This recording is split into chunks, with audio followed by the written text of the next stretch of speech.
Greetings, campers, and welcome to the latest in our Tell Us webinar series, Public Relations for Artists. My name is Scott Walker. I am the Executive Director of the Canadian Artists Network, formerly CSARN, and it is a pleasure to welcome you and other artists from right across Canada to our webinar today. We begin by acknowledging that we live, work, travel, and create on the traditional territories of Indigenous peoples who have cared for this land, now called Canada, since time immemorial. We acknowledge this as part of our covenant with all Indigenous nations to share, respect, and protect the land in the spirit of peace and friendship, and to honor the future generations of all our nations. Much has been written about this arcane topic, public relations, publicity, PR, whatever you want to call it. Greek writer Nikos Kazantzakis said, "Since we cannot change reality, let us change the eyes which see reality." American historian Daniel J. Burstyn wrote, "Some are born great, some achieve greatness, and some hire public relations officers." And then Irish poet Brendan Behan said, "There is no such thing as bad publicity except your own obituary." And on that note, we're going to get started. There's no question that publicity is very important for an artist, but how do you get it? Well, we hope to provide some answers today. I know the questions will occur to you as you're listening to our expert. So when a question does occur to you, please put it in the Q&A box, or if you're in the chat box, you can use that as well. Just please put a question mark ahead of your question. That way we can pick it out amongst all the other chat. And please keep your questions as brief as possible. Our special guest today is a master of public relations. She has shepherded what amounts to entire libraries of feature films, television series, documentaries, and short films to Canadian audiences for more than 30 years. She is a principal in her own firm, GAT PR.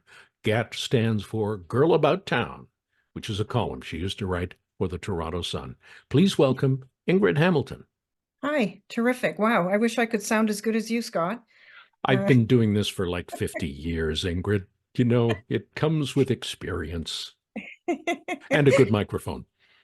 Terrific. Okay, well, thank you. So I'm really thrilled to be here, and I hope that I'm able to offer up some good little tidbits about some of the tricks we do here in the PR world. Most of my background is in film, so a lot of the stuff that I will be, like the sheet that I think may have been forwarded to you, relates to film, but really it's all the same thing. So I will stretch on that and also add that I'm a board member of the Women's Art Association of Canada, and I do a lot of their marketing and PR over there, and have also done a few classes on PR and social media with the membership over there. So I guess first things first, you should always be aware of your audience and who you are trying to target. So it doesn't matter if it's film or if it's art or if it's yourself, you want to be able to create a list and a target, because both in traditional PR as well as social media, you'll want to be able to approach those people either through email or through tagging them on social.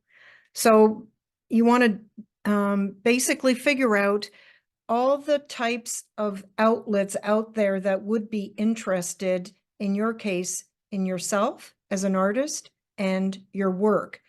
There are a lot of media outlets that cover art.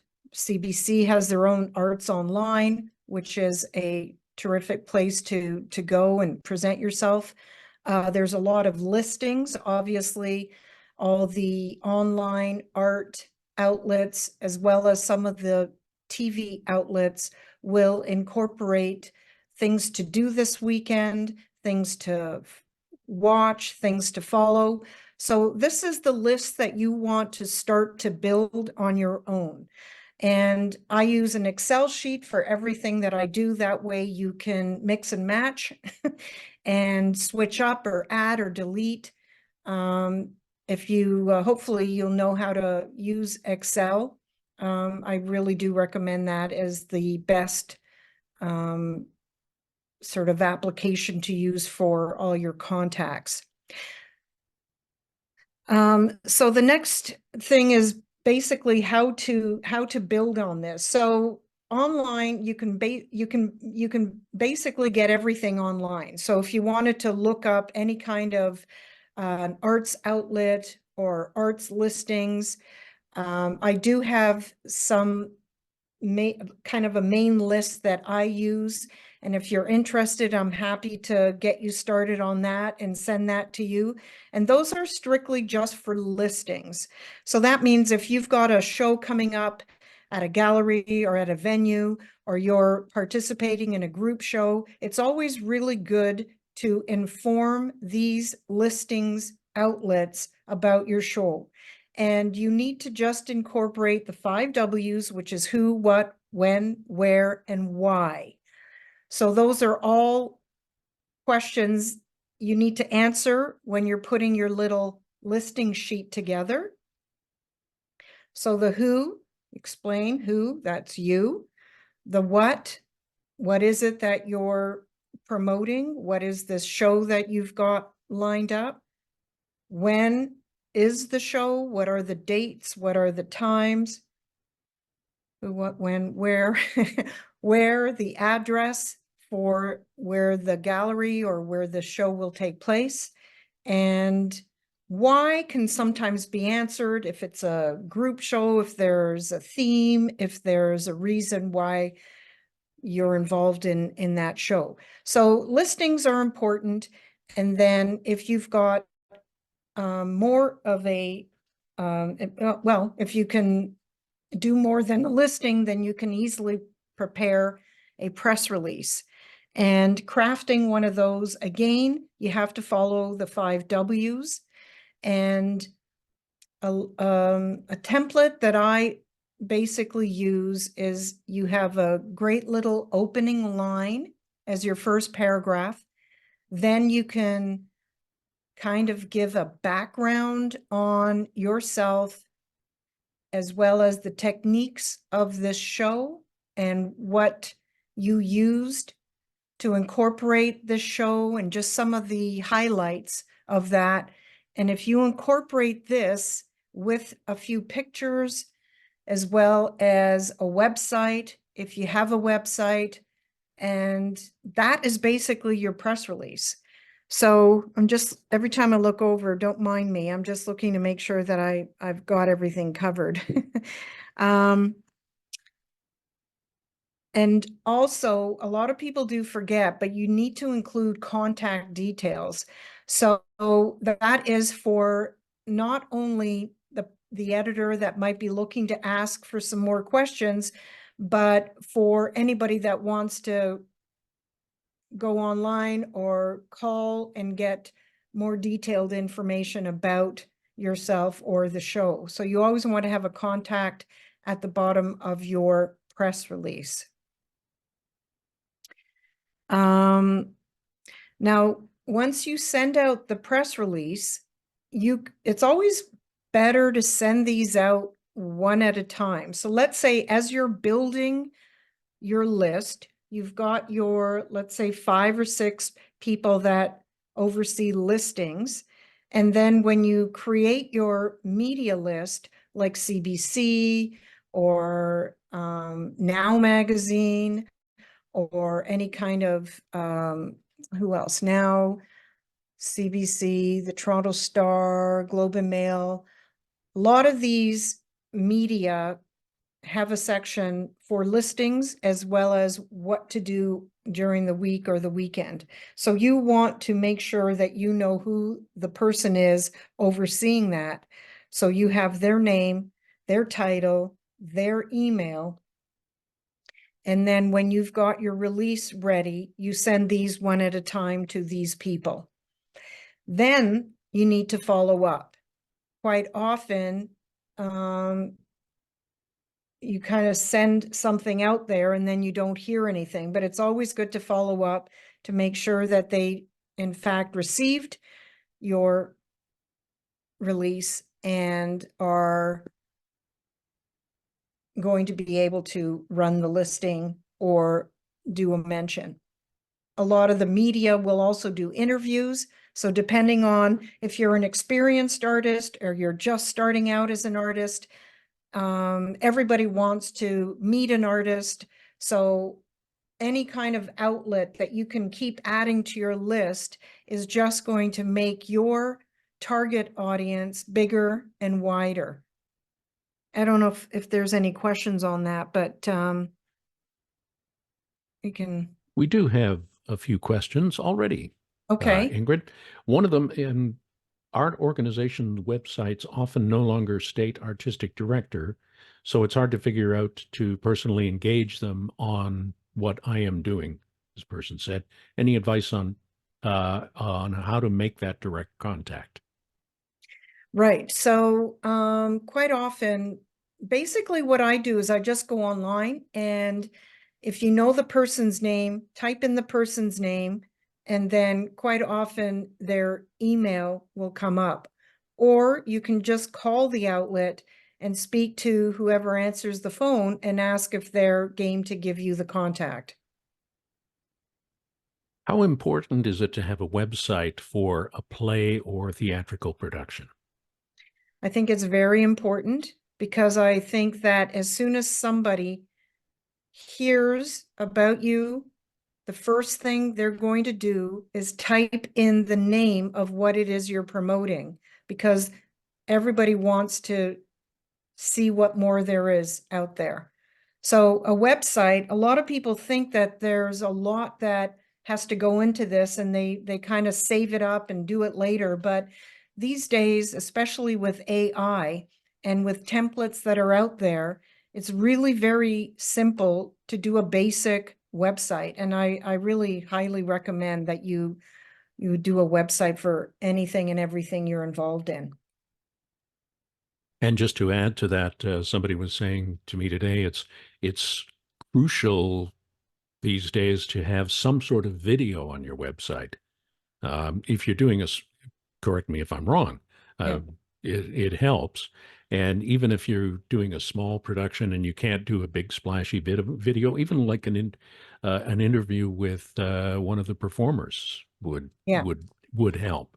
And the reason I mentioned this, Ingrid, and feel free to jump in anytime, is that we are planning on doing a webinar coming up in the not too distant future on how to put together your own video, be it for an audition or for your website. So look out for Yeah. that.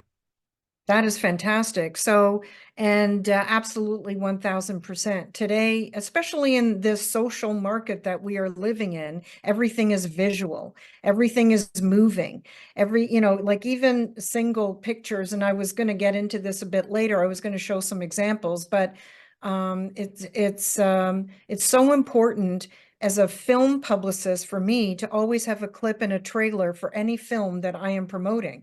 So like any artist, like any stage manager, production assistant, you want to have as many of those visuals available. So if it is a video, that's fantastic. And it's also good to keep them short. You don't want them longer than a minute, for example. But what really works are, 20 to 30 seconds. I know that sounds kind of short, but in many ways, for many people, and especially for social, this is what really works the best. Like when you say that you're going to have one of the stage actors or the stage director say a few words, then those are really good for 20 seconds, for them to say something. Like I remember when I did a post on a documentary that I worked on, and I had somebody from the US And I just asked him if he would be willing to just hold his iPhone in front of him and just do a little introduction about himself. And he was so charismatic and so wonderful. And I had 27,000 views on my Instagram of just that little, and honestly, it was maybe 15 to 20 seconds. And it was just fantastic. Right. A couple So, of questions around the same topic, which is how do you compile a list of listings, basically, ah, or a okay. media? I know getting a list of media contacts is really difficult these days, but how about listings? Right. So quite often, I mean, like I said, I'm happy to offer up a few just to get you going, so I can send that um, to you after. But really, you just got to find the outlet that you want to go into. So years and years and years ago, before I even had any kind of lists, you would just walk down the street, and if the coffee shop happened to have a free paper there, pick it up. Or if there's a radio station that you're listening to, or if there's a TV station that you like to watch, most of those places all have listings. So as soon as you pick up those papers, or if you go online, and depending on what city you're in, you just type in Toronto media listings. And then all of a sudden you're going to get a bunch of names of people that run listings. So then you will copy those names onto your Excel sheet. I Great. hope that helps. Somebody said if I'm in a group show at a gallery, should the media release be done by the gallery rather than me as an individual artist? So that's a really good question. And usually the gallery will probably prepare something on their own that they usually do, but it does not hurt at all for you as an individual to go out there and just push a little extra, because the gallery is not going to sit on the phone or do a bunch of they're going to put out one email and that's it. But you as an individual can start following up with this list of media that you have started collecting into your lists, and start approaching them individually through email, and speak to them about being either interviewed or featured, or if they, invite them to come and see you as part of this group in the show. But yeah, I would push for that. You are primarily a film publicist. Mhm.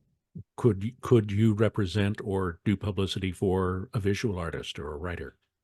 Yes, I can, but I don't, because I'm just too busy.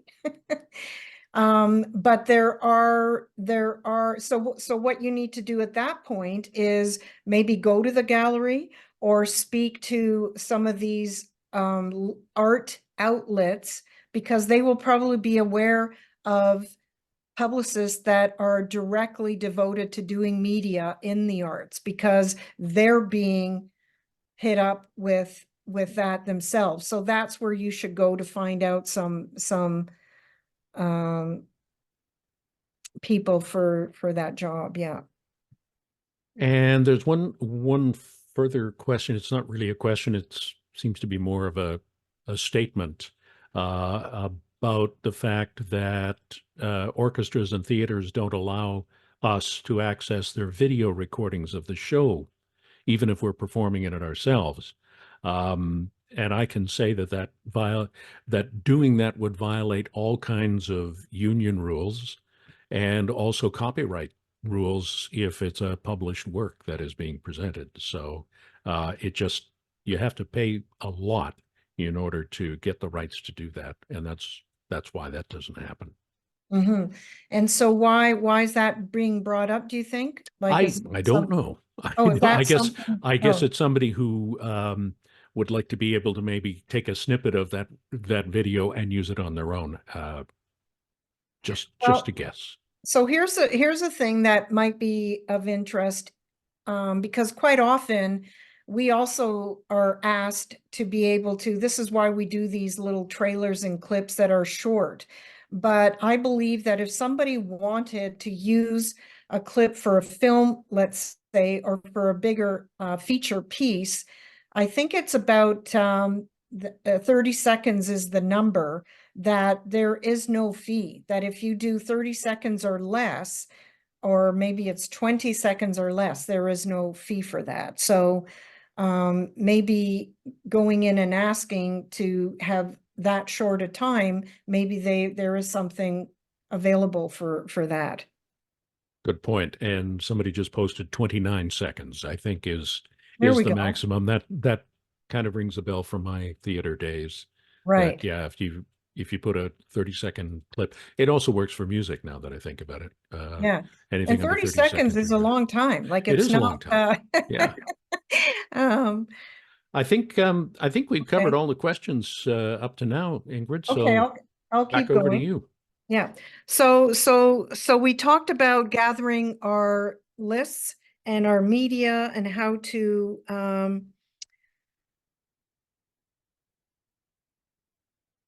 go after right. So now we talked a bit about creating a release, then sending out the press release, and then following up on the press release. And I don't think there were some questions on that. So I will just continue talking about um, the hiring a publicist and not hiring a publicist. So there's quite a bit that you can do on your own where you can save quite a bit of money. And I always say this especially when I'm speaking at film schools, I always tell all the these, future filmmakers that you should always be aware of every aspect of the film. So not only the production, the direction, the post of the film. So it's the same with art as well. So not only are you creating the art, but it would be good for you to also understand all the aspects of what it means to get your art out there. So you can hire a publicist. So if you've got a budget that is, if you can afford it, I can give you a rough estimate of what hiring a publicist would be. So if it is, let's say, a show that they are promoting, like a single show in a single venue, then I would say that could be anywhere from $1,500 to $3,000. And I know that doing this all on your own, if you kind of follow these early steps of creating these lists and putting in a little bit of time, every morning, you put in like maybe 20, 30 minutes. It's amazing how after a short span of a week or two, how much of a list you actually have. And then taking a bit of time every day to send out like 5 or 6 of those releases and then following up. I mean, it is definitely time consuming. It's really mainly the time that you've got to spend on this. And but it's worth it. And if you don't have the budget, then it's surprising how far you can go with this. Are there more questions? It looks like it maybe. Yeah, a couple of them. One of them is kind of getting into social media, which I know you're going to jump into very shortly. But Yeah, I can do that. first, somebody is asking, how can you, or can you tell us how to craft the follow-up on a media release? Mhm. Good question. So what I usually do is I go back into my sent and I find that person that I just emailed to, and I just kind of forward it. So I basically reply all, so that what happens is the person's name is still in the email, the subject, the press release that you sent, and now you're just going to add a few words saying, I hope that you received this press release, and I'm very interested in letting you know more about this. So it's really just a couple of lines that you add in with the follow-up. But I would kind of go back to the sent and follow through with that one. Okay. And I can just add in from my days being in radio, I would get dozens of media releases every day. Right. So there's a lot to compete with, but if you can include something a little different in yours, right, Ingrid, it Hmm, really helps yours stand out. that's I right. I once I once got a press release from the Ontario Fruit Growers Association, and Okay. with the release, they sent me a tree, Oh, an apple tree. It okay. was, it was just 3, 4 feet tall, so it was just a, a sapling. But boy, did I remember that one. And that was, Yeah. like 40 years ago, and I still remember that one. I didn't have anywhere to put it, so I gave it to somebody at the station who did have a backyard. But Uh-huh. something, I'm not suggesting everybody go out and get an apple tree to send, but even a little cookie or something can make a difference. I did that once upon a time. Well, back in the day when I was working at the Toronto Sun, I mean, people really went out of their way when they were sending out a press release. It was Sure. very different back then to what it is now. And it seemed like, of course, back then there were only a few key publicists anyway. So whatever they did kind of stood out. But it was, yeah. So it's nice. Do you still have that tree or? No, I gave it to somebody who had a big enough backyard to accommodate it. I Okay, did not great. throw it out. I, Okay, I good. assure Well, I hope you're getting apples. you. Couple more questions. Ideally, when should one send out a press release? Very good question. So, usually what my kind of theory is 4 to 6 weeks before the event. Now, when you do, you might even want to go a little bit earlier with art stuff because I do find that a lot of these listings will tell you that they want at least a minimum of 4 weeks to be able to include because of the channels that they have to go through. So that for sure is 4 weeks. And so that's why I kind of give it that 4 to 6 weeks. But 6 weeks I think is really quite good, but then you want to keep kind of following up after that. And one more question, which may lead into your next section anyway. Should we have a separate Instagram account for a production apart from the artist account? Right. Okay, so this is a good question, and it's a great segue to go into social.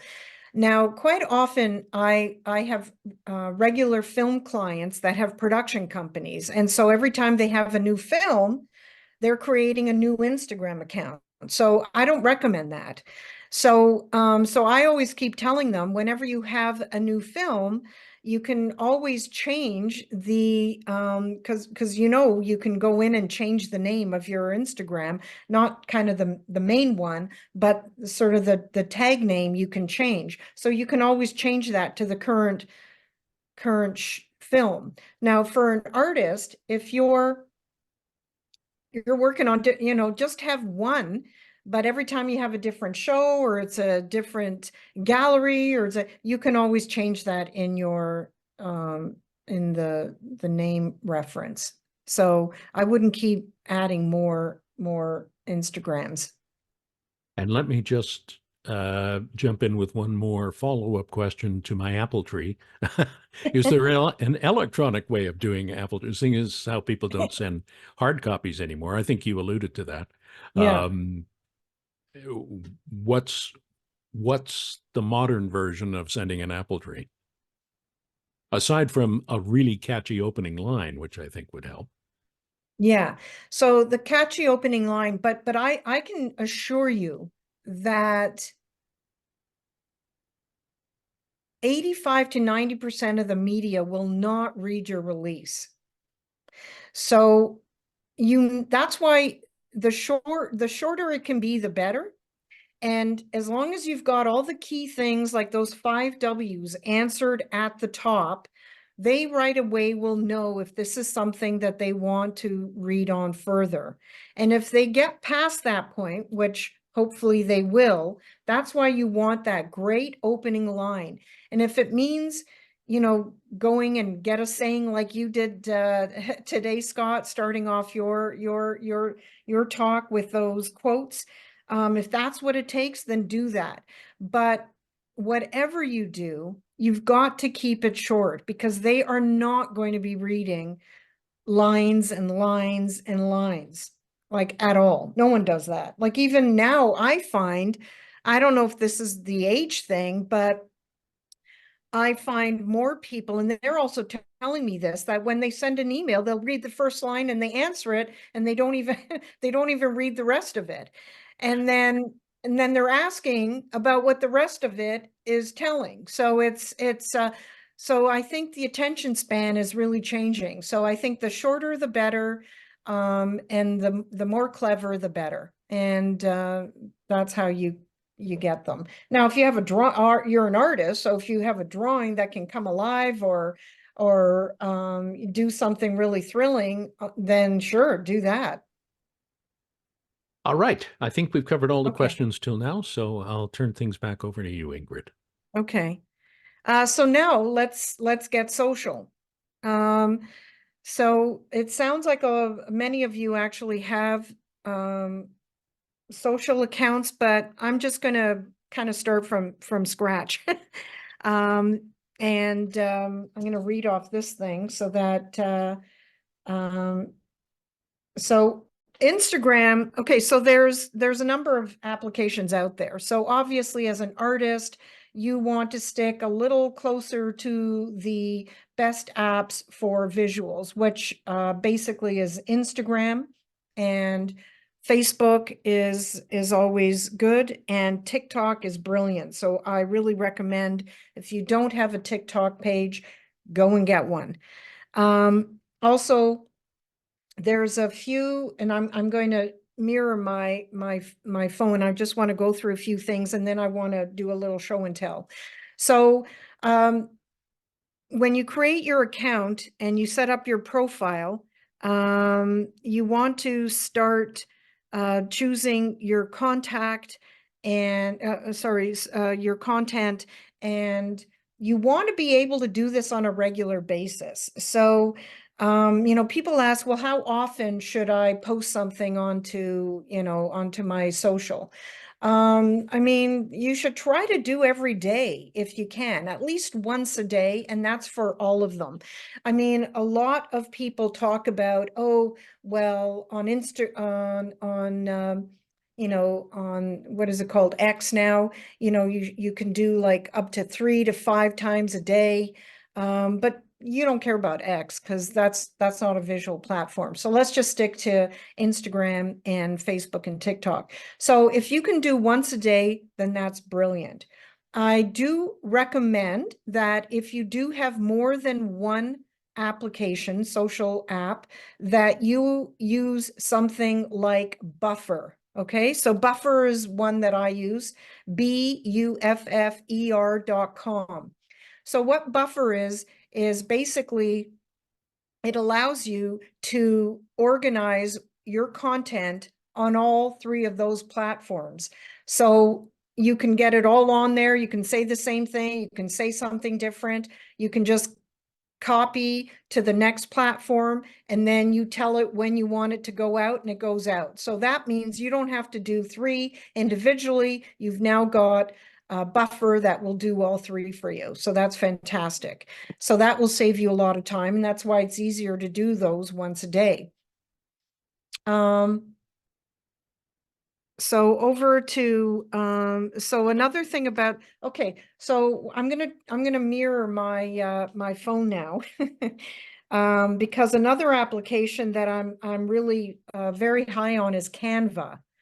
So Canva, let me just go here for 1 second, because I just want to see if it's yeah, Canva. Okay. So I'm sure a lot of you are aware of Canva. I'm a huge fan of Canva. This thing is like the greatest since sliced bread. This will create, it's got 1 billion templates if you want some kind of templates, or you can do your own graphics, your own images, you can do reels, you can do videos. It's honestly the best thing out there. I really recommend it. Now, I just want to show you an example of what I just did the other day. So this is for a documentary. Let's see if it'll show up. So what I did was um, I copied, like if I had my desktop on it, it would be better than on the phone. So what happens is all I do is I copy each one of these pages. And what I did was I made this image in the middle. As you can see, it's going around. So I made a video out of that instead of creating a reel. What I'm going to do is I'll take you to the to my GAT Instagram, and I'm going to show you the end result of this, which is over here. And so how cool is that, eh? Anyway, um, so you can make reels constantly, and all these things that I create here on my this is all from Canva. So these are single pictures that now turn into a video. So you can create this is a clip from a film. So any questions on that, do you think? No. Let's find out. Okay. It's kind of hard to like so many things to talk about when it comes to social.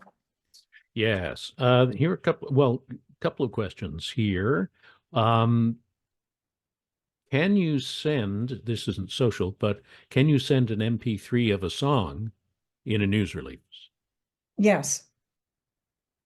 So the easiest way to do this is if you have Google Drive or if you have Dropbox, I would create a folder in there and include your MP3. And if you have any other images or any other bits and pieces, you can have a folder, but that's where your MP3 should basically come from.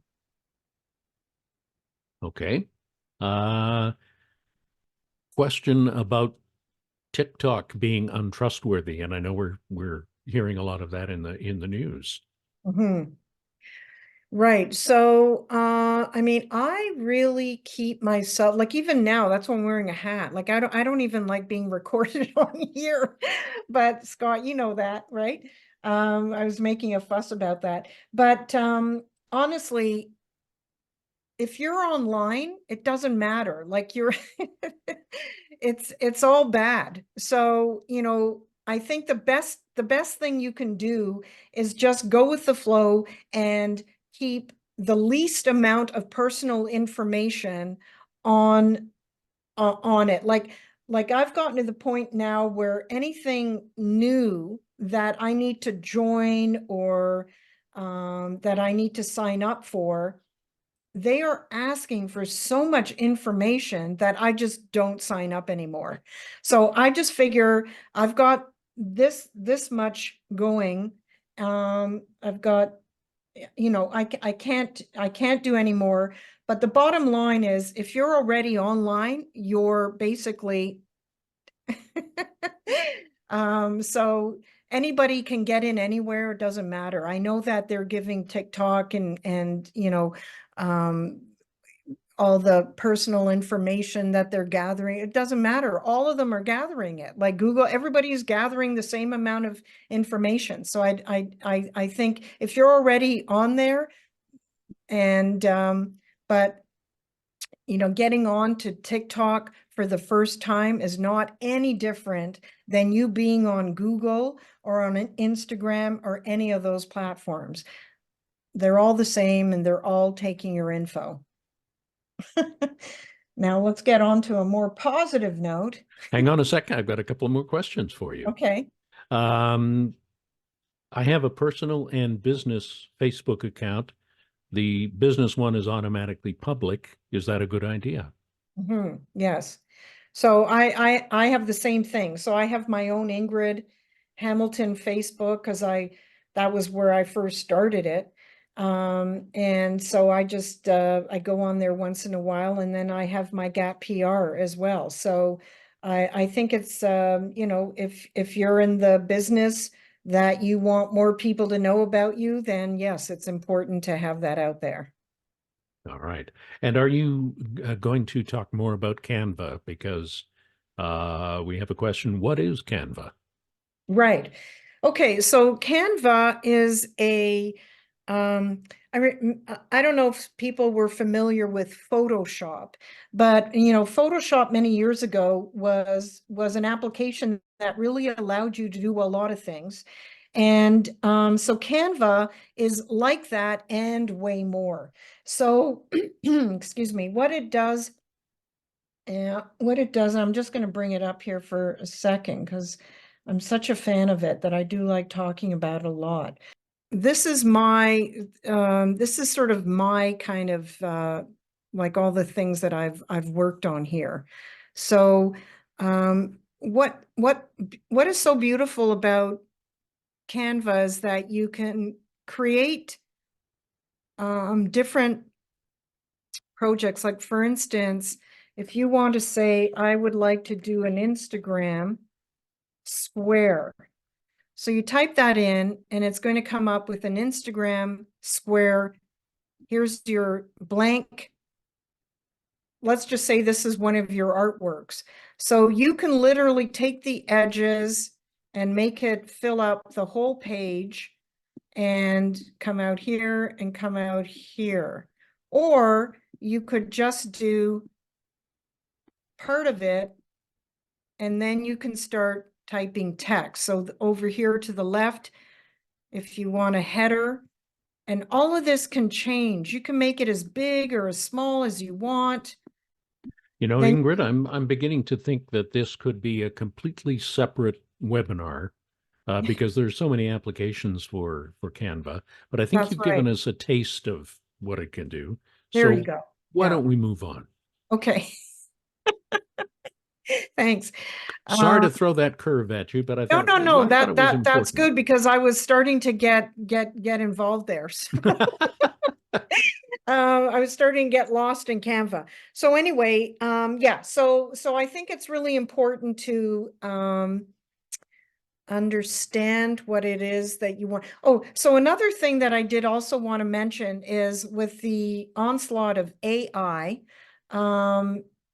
I was just playing around the other day just to see if, in fact, it could do something like this, because I read somewhere that it could even do a whole schedule, a whole month's schedule for you. And I was blown away. So I went on to ChatGPT, which could be another could be another webinar, but just very briefly, let's just say you're looking at the next month and you want to create content for that next month. And you've got maybe a couple of shows, or you've got one show, but you're working on a number of different projects. You want to do a time lapse post one day, or you want to just talk for about 20 seconds and discuss what you're working on. Like these are all separate little, pieces of content that you can create. So if you went to ChatGPT and said, and wrote out all the different things that you want to promote about yourself for that month and list them and put in a date that you like every day from, let's say, April 1 to April 30, you want to post every single day. This is what you want to discuss. This is what you want to cover. This is the artwork that you want to use. And anyway, so I did this with a bunch of film posts that I wanted to do, and I was blown away. It was literally a whole month schedule that it popped back out for me, how to do it. And one of the things that I did learn about ChatGPT, which I would recommend if you do try it, is that when you are writing it a question, instead of saying, can you please do a social post for me on this topic, you need to talk to ChatGPT as if you were talking to somebody in your room, your office, or wherever. So the way that you would explain it to your associate or to your assistant is exactly how you would be writing that to ChatGPT. And once you figure out how to write all those things, it's mind-blowing the stuff that comes back to you. So anyway, that's another webinar that we can do another time. But you have to make sure that you're always engaging, you're doing a compelling post, engaging with your audience, know who your audience is. And I really do recommend that as you are building your social media, you should spend a little money, and don't be afraid of doing that. Like I did that for women's art, where I had spent $20 because I wanted to get sort of past a certain number of followers. We're so close to getting to 1,500. And I thought, let me just put in $20.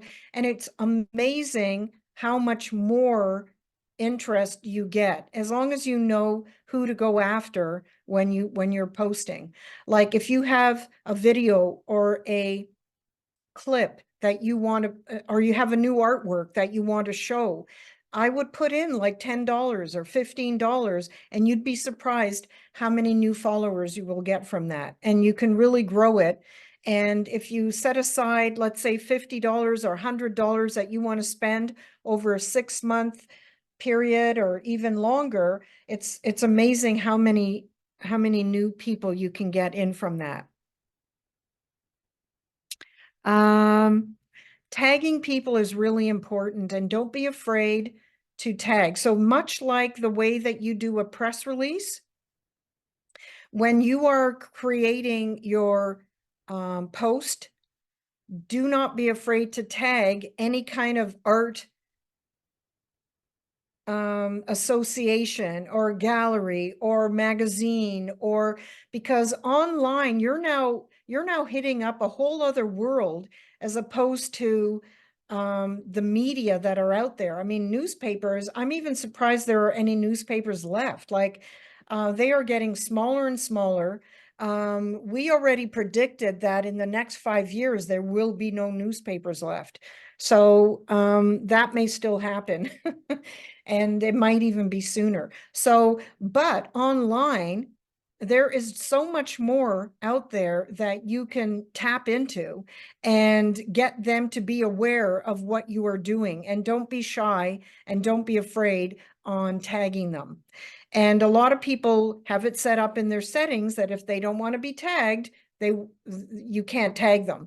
But everyone else is open for tagging. So tag away. And in fact, believe it or not, I have recommended for some smaller films or more indie films, I even tell them, don't hire me or don't hire a publicist, hire a social media person, because sometimes that will go the distance, and sometimes even further. So if you do have a budget and you wanted to hire somebody, you might consider hiring a social media manager who can then create a campaign for you. And it's amazing what can happen, and what kind of attention and growth you can see coming from that. Are there some questions? Oh, yeah. Okay. Getting back to Canva for a moment, and this is more proof that we need a Canva session separately. Do you need a professional version of Canva, or is the free version good enough? Free is totally good enough. And in fact, I only got the professional one recently, but I spent, like when Canva first came out, I think I spent a good 2 years on the free service, and that's just as good. And can you post what you create Yeah. in Canva on social media? Yeah. Okay, good. A couple of other questions. What are the do's? This could be a whole separate topic too. What are the do's and don'ts on posting on your social to promote your art? You're kind of Uh, doing there that are there as we are go. no don'ts. How's that? Okay. Yeah, no, promote the hell out of it. Absolutely. I mean, I also like, just on a side note, because I love art so much. So on Instagram, I have my own Gap PR, but I also have a page called Little Page of Faces. And that's all I do is post artwork of people that paint portraits. So if you ever want to check that out, check it out and follow along. And that's my morning ritual every morning. There's nothing better. Like I just love, and I started that when COVID started and I haven't stopped and I love it. So there you go. Promote the heck out of your art. Somebody is saying I post all the time on Instagram and Facebook with hashtags, including reels, but still don't get many followers. Any suggestions? Right. So a lot of the algorithm is changing. So that's the part that I would recommend is that you follow along on some sites that talk about social media. Because every day there's something new about social. And the algorithm, for instance, on TikTok changed that now they only want you to post in horizontal. And it's amazing. Literally from one day to the next, I had like ton of viewers and then no viewers. So with Instagram, I think if you spend just a tiny like even $6, you will see the difference. But the same with me. Like I used to get tons and tons and tons of people liking and like on my little page. But they don't because the algorithm keeps changing. So you can either go and find out what kind of the trends are that day on the hashtags and incorporate that into your page. I mean, that's a trick that I guess some people do. So, but it's hard even for me to figure out how that keeps changing. The wild west of the internet. Yeah. A couple of, I guess we need some clarification. You talked about even spending $20. I guess some people weren't sure what you were talking about, Ah, where okay. you are spending this There you $20. go. Okay, yeah. Yeah, see, when you're so close to it, you forget that you got to explain it, right? So, obviously, all of the platforms want you to spend money, and this is how they're billionaires. So you have a choice that if there's a post one day on Instagram that you want to spend a little bit of money on, then it will allow you to, let's just see if I can do this. It's too bad we can't have somebody who's interested in doing it and I can help them along. Is there somebody like that? No. That might be a whole different Whole other topic ball too. game. And Yeah. I should just point out to folks who are wondering about this that we do have a series of three videos on social media that would include paid advertising. So I encourage anybody who wants to find out more about that to check our website, canartnet.ca. Go to the webinars page and you'll find the three videos on social media. So that might be the best way so that we can continue with today's topic. Okay. But I was just going to add that when you are creating, I find that if you're doing a reel or you're posting a clip or a video, that you tend to get more views that way. And you can also see how many people have viewed your post from that day. But I mean, you can when you go into creating, it will give you the option if you want to boost or if you want to run an ad. So, the difference about that is a boost is just they're now going to open up your your content a little further. I mean, this is the sort of the algorithm that you're having to deal with, but because now you spent $5, they're going to open your sort of bridge a little bit so that you can and they will bring in a bit of a wider audience for you. So that's what happens with the numbers. And I do find that once you get to about, well, when you get to I'm trying to get to 2000 on mine, it's taking forever. But once you get to like 1,000 and then 1,500 and then 2,000, you get this real sort of jump in your numbers. And then but it's all but yeah, so boosting or placing an ad is something that I recommend you do. Yeah. And you're talking about uh, getting to 2,000, you're talking about followers. Yeah, so I just find that I have no idea, like Instagram has totally changed up a whole bunch of things there. So it's really hard. But I personally don't spend any money on my art page, but I do spend a bit of money on my business page. But I think what you need to do is just keep trying different things. So if everybody loves the whole horizontal thing these days, doesn't matter that it's TikTok. I think TikTok got it because Instagram was doing it. And so that's why they're trying to do that. So if I can, maybe that's what I should have done, is looked at a social, I will send along a newsletter that I like to follow on social media. And I'll send that. And then maybe Scott, you can send it to all the people here today. Done. And so it's good to keep up with the news of people that are out there kind of running the whole social media platforms, you know? Couple of questions about finding a social media publicist or person to hire and what the prices are. I guess that would be a Google search, wouldn't it? Yeah. Unless you have that answer. Yeah, so there's there's a few agencies that are now starting to open, like actual agencies where they have a bunch of different people working in them.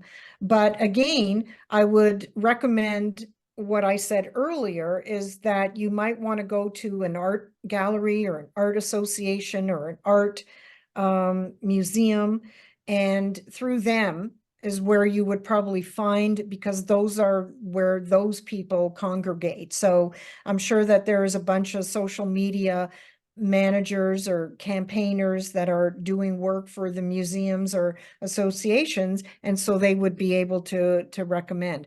I have a few that I can recommend, so I'm happy to do that. Do you want a name now? Sure, why not?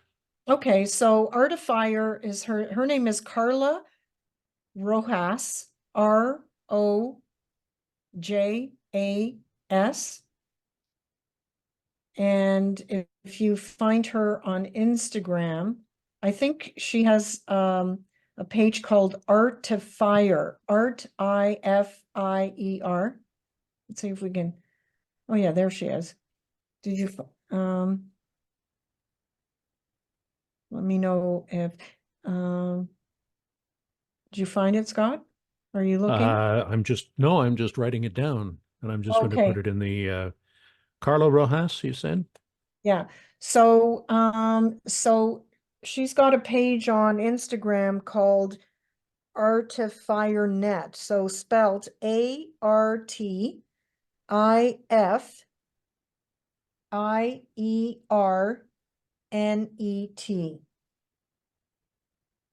So she basically came from art and then also now does film, but I hire her for all my film stuff, but her first love is art.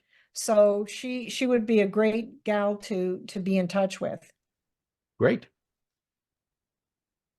Well, we're starting to run out of time here, Ingrid. So you've got more to tell us? Right. So I was we already talked a bit about hashtags, but we did talk about tagging. Hashtags are really important, although not so much. I wouldn't use them on TikTok, but Instagram, I still use them. And they can sort of go the distance. I think they were more popular when social media was more popular. But I still think that they are widely used on some of the platforms more than others. Also, you want to If you are using an application like Buffer, which allows you to go onto Instagram and Facebook, um, it's always good to see where you're getting most of the attention.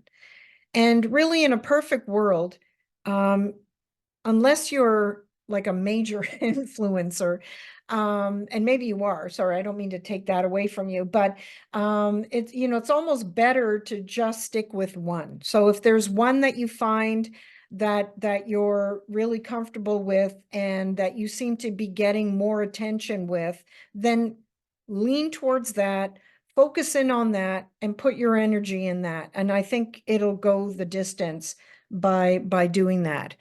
And because that was what I was going to say, is experiment with different, formats to find what suits you better and where it suits other people.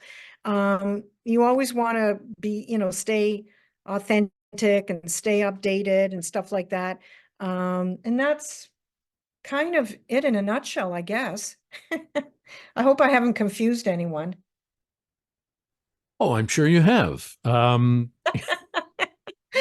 But you've also answered many questions, and it's an onion, right? You're Mhm. peeling back the onion, and we got a few layers unpeeled, but there's Right. just so much more to talk about, Yeah. which is why people like you are professionals and do it all the time.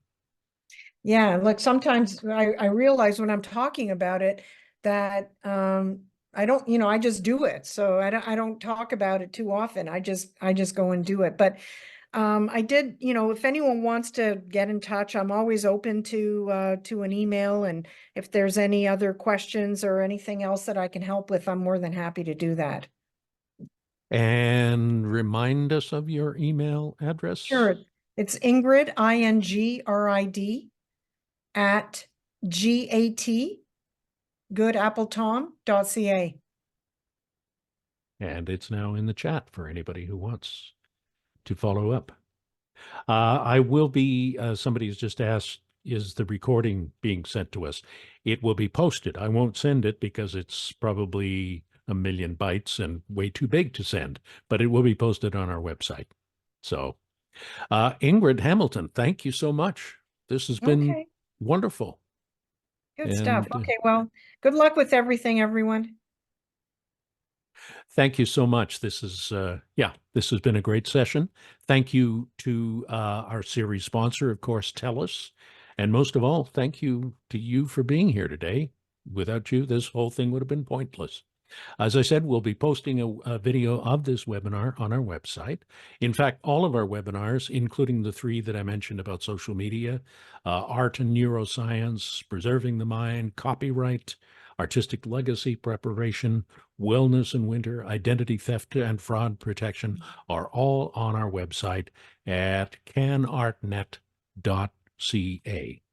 So until we meet again, and we've got many topics to cover from from what we're discovering here, I say thank you so much for being here today, and have a creative day.